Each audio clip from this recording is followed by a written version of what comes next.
जब शरीयत में बालिग होने पर लड़की की शादी जायज है तो इलाहाबाद हाई कोर्ट को इस तरह का फैसला या पोक्सो एक्ट के तहत इस तरह की बातें नहीं करनी चाहिए थी।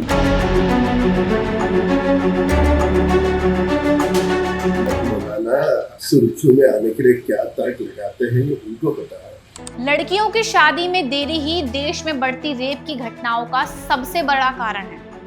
जी हाँ, ये हम नहीं कह रहे हैं, बल्कि ये बेतुका और हैरान कर देने वाला दावा किया है ऑल इंडिया इमाम एसोसिएशन के प्रेसिडेंट मौलाना मोहम्मद साजिद रशीदी ने। देश में बेटियों की सुरक्षा पर बात करने के बजाय मौलाना साहब का तर्क है कि लड़कियों की जल्दी शादी करा दो तो रेप रुक जाएंगे। हद तो तब हो गई जब उन्होंने इलाहाबाद हाई कोर्ट की उस टिप्पणी पर आपत्ति जता दी जिसमें कोर्ट ने कहा था कि 18 साल से कम उम्र की लड़की की शादी पॉक्सो एक्ट के दायरे में आएगी। यानी कानून कहता है कि बच्चियों की शादी अपराध है, लेकिन मौलाना साहब को लगता है कि शरिया कानून लागू कर दो, बच्चियों की शादी प्यूबर्टी यानी बालिग होते ही कर दो तो देश सुधर जाएगा। आज इस मंच से देश मौलाना साहब और उनकी इस सोच से सीधा सवाल पूछना चाहता है। मौलाना साहब, जरा देश के आंकड़े उठाकर देख लीजिए। नेशनल क्राइम रिकॉर्ड्स ब्यूरो यानी एनसीआरबी के आंकड़े गवाही देते हैं कि भारत में हर रोज 80 से ज्यादा रेप की घटनाएं होती हैं। अब आप ही बताइए, जब 3 साल की मासूम बच्ची के साथ दरिंदगी होती है तो क्या उसकी वजह भी शादी में देरी है? जब 80 साल की बुजुर्ग महिला के साथ हैवानियत की जाती है तो क्या उसकी वजह भी शादी है?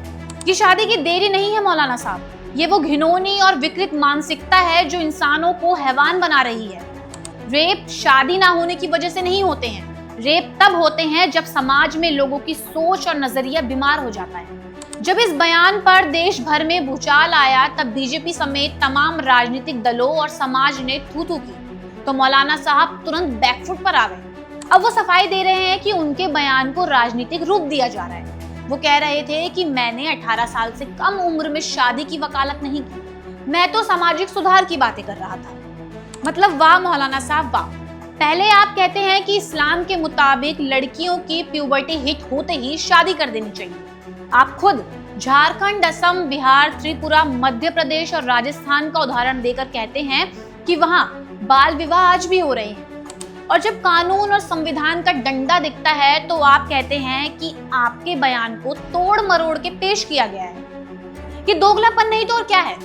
भारत शरिया से नहीं, बाबा साहेब भीमराव अंबेडकर के संविधान से चलता है और उसी संविधान के तहत बेटियों को पढ़ने, बढ़ने और अपने पैरों पर खड़े होने का अधिकार है, न कि कम उम्र में चूल्हा चौका संभालने का।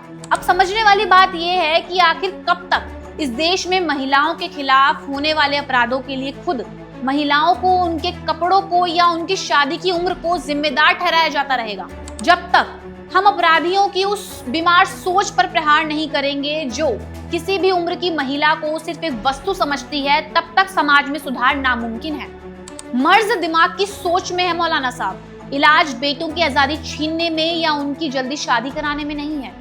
देश शरिया की दलीलों से पीछे नहीं जाएगा, बल्कि सख्त कानूनों से आगे बढ़ेगा।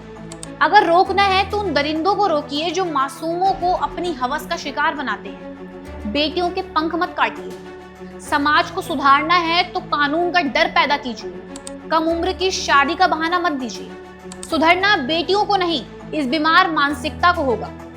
खैर, मौलाना के इस बयान पर आगे क्या होता है वो हम आपको बताते रहेंगे। तब तक के लिए देखते रहे डायनामाइट।